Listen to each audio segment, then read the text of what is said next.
Hetton and Easington Lane is one of our 4 key focused areas for the GF Community Foundation.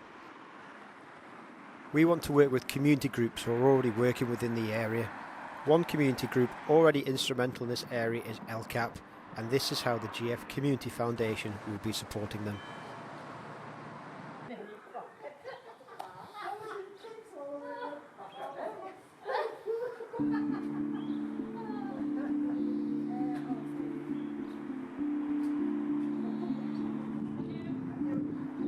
It was opened by Lord Joycey. So the current Lord Joycey came to see us, and he said, what was the biggest challenge with the application? And I don't know whether you heard me say it to Tom, but he says, describe yourself in 100 words. I mean, how do you do it?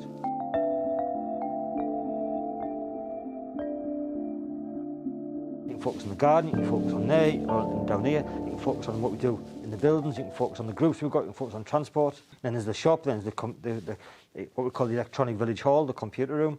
And they said there's just so much, and we do struggle to describe ourselves succinctly and then actually tell others about it, because you're bound to miss something out. You know, 1,000 people a week normally use us under normal circumstances, but the outcome is so what? Well, it's actually a lifeline, it's a lifesaver.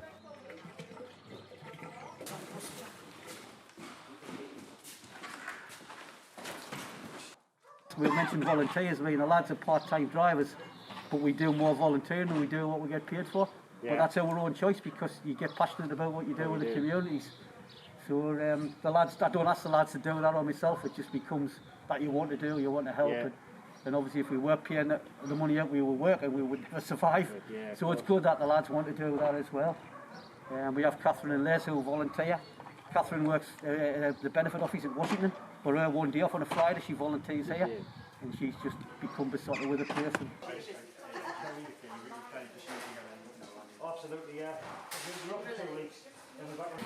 The group, local group, No People's Lunch Club on a Monday, was I think we need a better kitchen for us to be able to cope with us.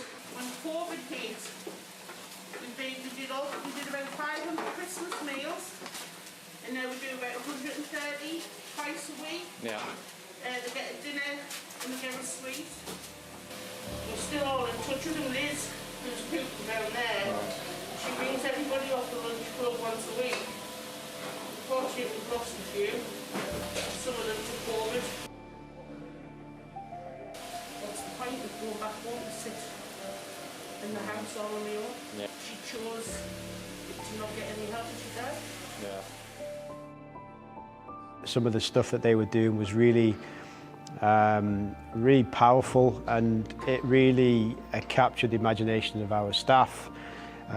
We raised a lot of money, and we brought a lot of food into our food banks here at the offices that helped them get food to the right people who needed it at the time.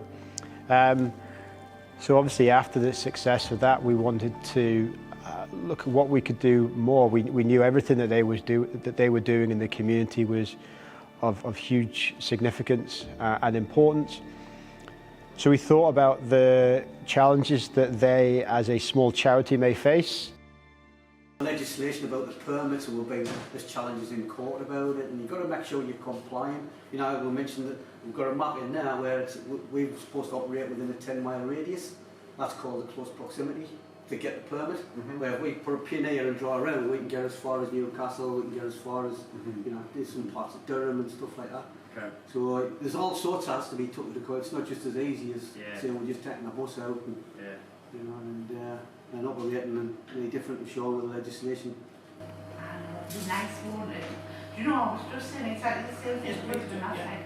I really can't wait. And we spoke to Sean about some of the more administrative challenges that they have, and some of the things that take a little bit of time, and whether we as a business could use our internal expertise to take that pressure away from them.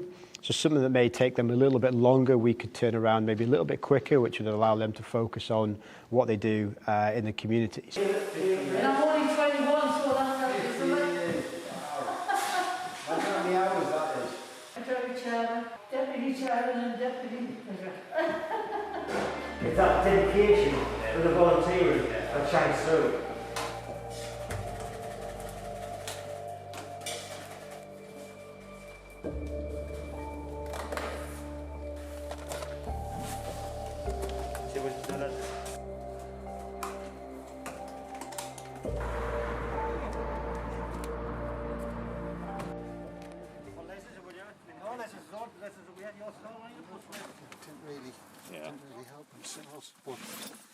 to give back to the, well, to give something back to the community.